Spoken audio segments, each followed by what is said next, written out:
Hello యువరన్.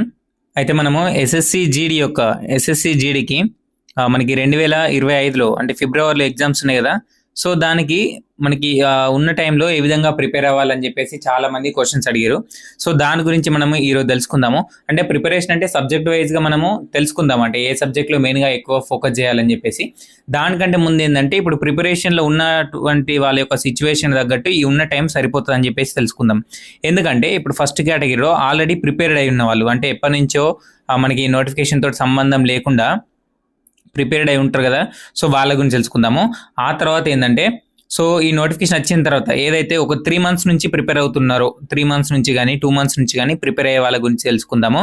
So ఇంకోటి ఏంటంటే, అసలు ఇప్పుడే అంటే రీసెంట్గా ఇంకా 45 daysలోనే ప్రిపేర్ అయ్యి రాద్దాము అనుకునే వాళ్ళ గురించి మనము తెలుసుకుందాం. ఓకేనా. సో ఫస్ట్ ప్రిపేర్డ్ అయి ఉన్న వాళ్ళ గురించి నో ప్రాబ్లం అండి. ప్రిపేర్ అయి ఉన్న వాళ్ళు ఏంటంటే ఆల్రెడీ ఇప్పుడు ఉన్న టైంలో ఏ విధంగా తెలుసుకోవాలో చెప్పుకుందాము. సో ఇప్పుడు ఏంటంటే ఈ 3 months వాళ్ళు ఉన్నారు, 3 months కానీ ఈ 45 days వాళ్ళు, ఈ 45 days వాళ్ళకి ఏంటంటే నేను ఆల్రెడీ ముందే చెప్పినాను, నెక్స్ట్ నోటిఫికేషన్స్ రాబోతున్నాయి, మన క్యాలెండర్లు ఉంది, ప్రిపేర్ కండి అని చెప్పేసి ముందు నుంచి ఎప్పటి నుంచో చెప్పుకున్నాం. సో దానికి అనుగుణంగా ఈ 3 months నుంచి ప్రిపేర్ అయిన వాళ్ళకి కూడా నో ప్రాబ్లం ఉంటుంది. ఈ 45 daysలో ప్రిపేర్ అయ్యే వాళ్ళు సో మెయిన్గా ఫోకస్ చేయాల్సినటువంటి సబ్జెక్ట్స్ ఉంటాయి, వాటి మీద మాత్రమే ఫోకస్ చేయండి. ఇక్కడ నుంచి తెలుసుకుంటూ పోదాం. సో వీళ్ళు ఏం చేస్తారంటే, కొన్ని ఒక సబ్జెక్ట్లో మొత్తం చదవకుండా కొన్ని మాత్రమే చదవాలి. ఇప్పుడు సపోజ్ మనము జిఎస్లో జీకే కానీ జిఎస్లో కానీ ఇప్పుడు మనం పాలిటీ తీసుకుందాం. పాలిటీలో నువ్వు అన్ని అంటే టోటల్గా నీకు కవర్ చేయాలంటే నీకు టైం సరిపోదు. సో పాలిటీలో నువ్వు ఏంటంటే మెయిన్గా ఆర్టికల్స్ కవర్ చేసుకో. ఓకేనా. సో ఆర్టికల్స్ ఒకటి కవర్ చేసుకో. ఆ తర్వాత అమెండ్మెంట్స్, ఇంపార్టెంట్ అమెండ్మెంట్స్ ఒకటి కవర్ చేసుకో. సో మూడోది ఏంటంటే ఈ గవర్నమెంట్ కాన్స్టిట్యూషనల్ బాడీస్ ఉంటాయి కదా, సో వాటి మీద ఎక్కువ ఫోకస్ చేయాలి. ఓకేనా. అంటే ఎగ్జాంపుల్ చెప్తున్నాను ఎలాంటి వీటిని ఫోకస్ చేయాలి. సో అదేవిధంగా అర్థమెటిక్లో కూడా మనకు ఉంటాయి. అర్థమెటిక్లో కూడా కొన్ని చాప్టర్స్ ఉంటాయి. సో వాటిని మాత్రమే ఫోకస్ చేయాల్సిన చాప్టర్స్ ఉంటాయి. దానిలో మెయిన్గా మనకి పర్సంటేజ్ కానీ. ఓకేనా. సో దీని గురించి మళ్ళీ సపరేట్ చెప్తాను నేను. సో సరే, ఇప్పుడైతే మనము వీటి గురించి ఫస్ట్ చెప్పుకొని ఆ తర్వాత ఒక్కొక్క సబ్జెక్ట్లో ఏ విధంగా మెయిన్గా ఫోకస్ చేయాల్సినటువంటి ఉంటాయి. సో ఇప్పుడు సపోజ్ అర్థమెటిక్లో ఏంటంటే పర్సంటేజ్, మెయిన్గా పర్సంటేజ్కి లింక్ అయ్యి అన్నీ ఉంటాయి కాబట్టి పర్సంటేజ్ నేర్చుకుంటే నీకు ప్రాఫిట్ అండ్ లాస్ వస్తుంది. ప్రాఫిట్ అండ్ లాస్ నేర్చుకుంటే నీకు టైమ్ అండ్ వర్క్ వస్తుంది. టైమ్ అండ్ వర్క్ తోటి నీకు సింపుల్ ఇంట్రెస్ట్, కాంపౌండ్ ఇవన్నీ కూడా లింక్ అయి ఉంటాయి. సో అవి ఏ విధంగా మనం తెలుసుకుందాం. ఆ తర్వాత 3 months నుంచి ఎవరైతే ప్రిపేర్ అయ్యారో సో ఇప్పుడు ఏం చేస్తారంటే ఈ ఉన్న 40 daysలో మీకు టైము, అంటే ఈ టైం సరిపోతుందా అంటే 3 months నుంచి సరిపోయిన వాళ్ళకు కూడా 3 months నుంచి ఎవరైతే ప్రిపేర్ అవుతున్నారో వాళ్ళకు కూడా ఓకే. మీరు కూడా సో మీరు మీడియం స్టేజ్లో ఉన్నారు. ఓకేనా. సో మీరు ఏంటంటే ఈ 10 days ఉంటాయి కదా, 40 daysలో ఒక 10 to 15 days మాత్రమే కొత్త సబ్జెక్ట్ చదువుకోవడానికి ప్రయత్నం చేయండి. సో రిమైనింగ్ సబ్జెక్టులు ఏంటంటే కొత్తగా ఇప్పుడు చదవడం వల్ల మీకు వాటిని రివిజన్ చేయడానికి టైం ఉండదు. సో ఎంత చదివినా కానీ మెయిన్ ఇంపార్టెంట్ వచ్చేసి రివిజన్. సో రివిజన్ లేకుంటే నువ్వు ఎంత చదివినా కానీ వేస్ట్ అన్నమాట. సో కాబట్టి మీరు ఇప్పుడు ఎంత ప్రిపేర్ అయినా కానీ రివిజన్కి అయితే మనకు టైం ఉండాలి కాబట్టి సో నువ్వు లాస్ట్ ఒక 10 days మాత్రమే ప్రిపేర్గా. సో లాస్ట్ నువ్వు 1 month మాత్రం రివిజన్ పెట్టుకో. ఆ తర్వాత 3 months ఎవరైతే ప్రిపేర్డ్ అయి ఉన్నారో, ఆల్రెడీ ప్రిపేర్డ్ అయి ఉంటారు కదా, సో వాళ్ళకు చెప్పేది ఏంటంటే మాక్ టెస్టులు రాయడానికి ఎక్కువ మీరు ఫోకస్ చేయండి. సో మార్క్స్ రాయండి. సో మార్క్స్తో పాటు రివిజన్ చేసుకోండి. సో ఎన్ని మార్క్స్ రాసినా కానీ మళ్ళీ రివిజన్ ఉండాలి ఖచ్చితంగా. నువ్వు రివిజన్ చేసుకుంటూ మాక్ టెస్ట్ రాసుకున్నావు అనుకో, సో నీకు ఈజీగా అయిపోతుంది. సో దీని తర్వాత మనము నెక్స్ట్గా ఒకటి చెప్పుకోవాల్సింది ఏంటంటే, ఈసారి మనకి సిచ్యువేషన్స్ కొంచెం క్రిటికల్గా ఉన్నాయి. క్రిటికల్గా అంటే ఏంటంటే మనకి ఈసారి నక్సల్ తీసేసిండు, అవునా. సో నక్సల్ తీసేయడంతో పాటు మనకి ఏంటంటే కట్ ఆఫ్, ఒకసారి లాస్ట్ టైం కట్ ఆఫ్ చూసారు కదా మీరు. సో కట్ ఆఫ్ ఏ విధంగా ఉంది మనకి 100, ఈసారి 100+ టార్గెట్ అయితే ఈజీగా పెట్టుకోవాల్సిందే. అది మాత్రం బండ గుర్తు పెట్టుకోండి.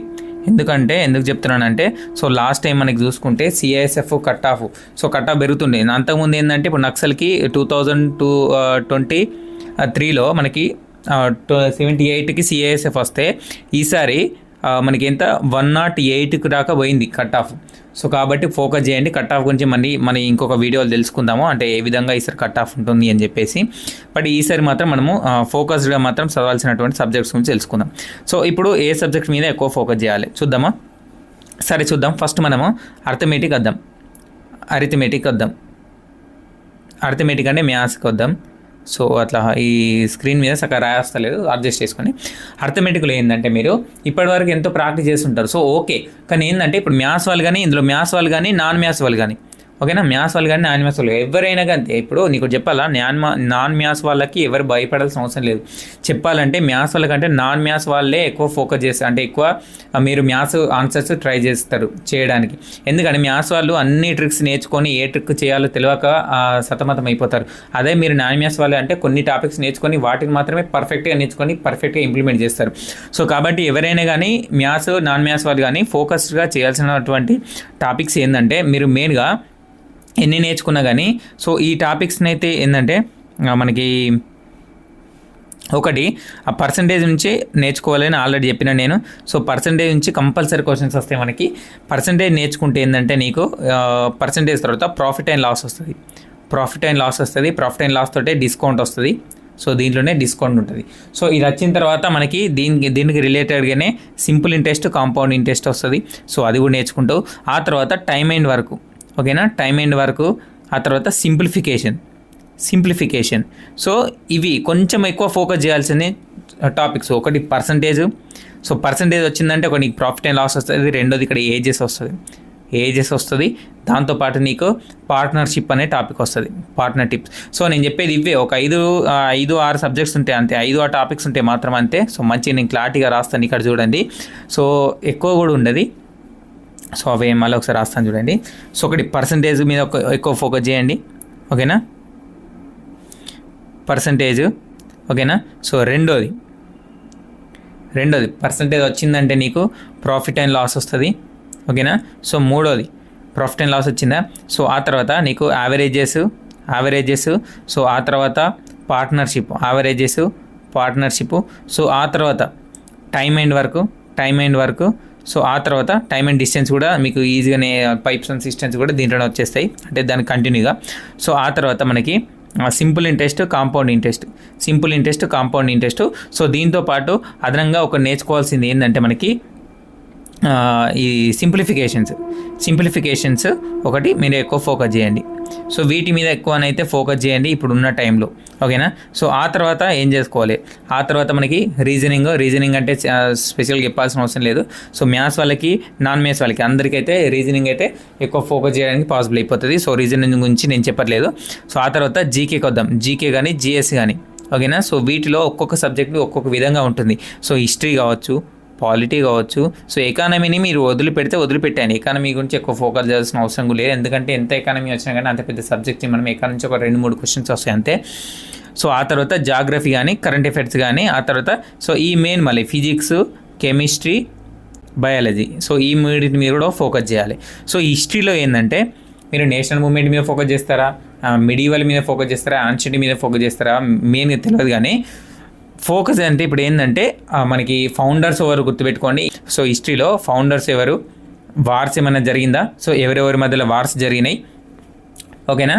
సో మనకి మూమెంట్లో నేషనల్ మూమెంట్కి వచ్చినట్లయితే సో వాళ్ళ యొక్క బుక్స్ ఏంటి, వాళ్ళ యొక్క బుక్స్ తర్వాత మనకి కొన్ని ఐఎన్సీ సమ్మిట్ కానీ ఆ మీటింగ్స్ కొన్ని అలా ఫోకస్ చేయడం. సో మన హిస్టరీలో మెయిన్గా టాపిక్స్. ఆ తర్వాత పాలిటీలో ఏంటంటే సో ఆల్రెడీ చెప్పినాను. సో పాలిటీలో ఆర్టికల్స్ అన్నీ చదవాల్సిన అవసరం లేదు, కొన్ని ఇంపార్టెంట్ ఆర్టికల్స్ ఉంటాయి, వాటి మీద ఎక్కువ ఫోకస్ చేయండి. సో పాలిటీలో ఆర్టికల్స్ వచ్చేసి, ఆ తర్వాత కాన్స్టిట్యూషన్ అమెండ్మెంట్ వచ్చేసి కొన్ని సవరణలు ఉంటాయి కదా, 41 కాన్స్టిట్యూషన్, 42 కాన్స్టిట్యూషన్ కానీ, 44 కానీ, 21 కానీ, 38 కానీ. సో ఇలా కొన్ని 86 కానీ కొన్ని ఫోకస్ చేయాల్సినట్టు ఉంటాయి. సో పాలిటీ దాంతోపాటు రాజ్యాంగబద్ధ సంస్థలు అని చెప్పేసి, కాన్స్టిట్యూషనల్ బాడీస్, చట్టబద్ధ సంస్థలు అని చెప్పేసి, సో వాటి మీద కొంచెం ఫోకస్ చేసినాం అనుకో, పాలిటీలో మెయిన్గా కవర్ చేయాల్సిన టాపిక్స్ అయిపోతాయి. ఇంకా జాగ్రఫీ ఏంటంటే జాగ్రఫీ, కరెంట్ అఫైర్స్. సో ఈ పాలిటీ కానీ జాగ్రఫీ కానీ సో మనం మెయిన్గా కరెంట్ అఫైర్స్లో వచ్చినట్టు దాని మీద ఎక్కువ ఫోకస్ చేస్తే ఈజీగా అయిపోతుంది. కరెంట్ అఫైర్స్ నువ్వు కనీసం 6 months నుంచి అయితే ప్రిపేర్ కావాలి. 6 months నుంచి కరెంట్ అఫైర్స్ అయితే కంపల్సరీ ప్రిపేర్ కావాలి. ఆ కరెంట్ అఫైర్స్లో వచ్చినటువంటి జాగ్రఫీ కానీ, పాలిటీ కానీ, హిస్టరీ కూడా రావచ్చు. సో కాబట్టి వాటి మీద కొంచెం ఎక్కువ ఫోకస్ చేయండి. ఇక ఫిజిక్స్, బయాలజీ, కెమిస్ట్రీ వీటి మీద కూడా ఫోకస్ చేయండి. వీటిలో ఏంటంటే ప్రీవియస్ క్వశ్చన్స్ ఎక్కువ చూసుకోవడానికి ట్రై చేయండి. సో ఉన్న టైంలో ఏం లేదు, మీరు మారథాన్ క్లాసెస్ కానీ ఫిజిక్స్, కెమిస్ట్రీ, బయాలజీ సంబంధించినవి లేదంటే ప్రీవియస్ పేపర్స్ కానీ వాటి మీద ఎక్కువ ఫోకస్ చేయండి, ఓకేనా. సో ఇదైతే మనకి సబ్జెక్ట్స్ నుంచి. ఇంకా కావాలంటే సబ్జెక్ట్స్ నుంచి మనము ఇండివిజువల్గా ఒక్కొక్క సబ్జెక్ట్ గురించి ఒక్కొక్క విధంగా నేర్చుకోవడం జరుగుతుంది, ఓకేనా. సో జస్ట్ ఇప్పుడు ఏంటంటే నార్మల్గా చెప్పడం జరుగుతుంది. ఇప్పుడు నెక్స్ట్ మనం ఫోకస్ చేయాల్సింది ఏంటంటే, సో ఇప్పుడున్న టైంలో ఈ మాక్ టెస్టులు రాయాలి అందరూ. అంటే మాక్ టెస్టులు రాస్తే నీకు ఏంటంటే నువ్వు ఏ సిచ్యువేషన్లో ఉన్నావని తెలుసుకోవడానికి కాదు, సో నువ్వు చేసిన మిస్టేక్స్ ఏంటిది. సో నువ్వు ఒకవేళ ఒక తప్పుని చేస్తే ఆ తప్పుని ఇంకొకసారి చేయకుండా ఉండాలి అంటే నువ్వు ఒక క్వశ్చన్ వచ్చిందంటే ఆ క్వశ్చన్ కింద ఉన్నటువంటి 4 ఆప్షన్స్ని అనాలిసిస్ చేసుకోవాలి. ఓకేనా. సో 4 ఆప్షన్స్, ఈ ఆప్షన్ కరెక్ట్ తప్పైందనుకో, సో అయితే మరి బి ఆప్షన్లో ఉన్న దాని గురించి సంగతి ఏంది, సి ఆప్షన్ గురించి ఉన్న సంగతి ఏంది. సో ఇప్పుడు సపోజ్ మీకు ఎగ్జాంపుల్ ఒకటి చెప్తాను చూడండి. హిస్టరీ తీసుకుందాం. హిస్టరీలో ఏంటంటే ఇప్పుడు సపోజ్ మనకి సరే చూద్దాము. 1954లో అంటే 1954 అని ఏడు పంచశీల ఒప్పందం ఎప్పుడు జరిగిందని నేర్చుకుందాం. పంచశీల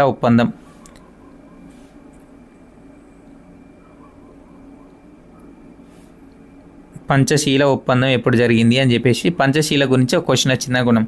సో ఈ ఆప్షన్ ఏ వచ్చేసి 1954 అంటాడు, 1857 అంటాడు. ఓకేనా. సో ఆ తర్వాత 1971 అంటాడు.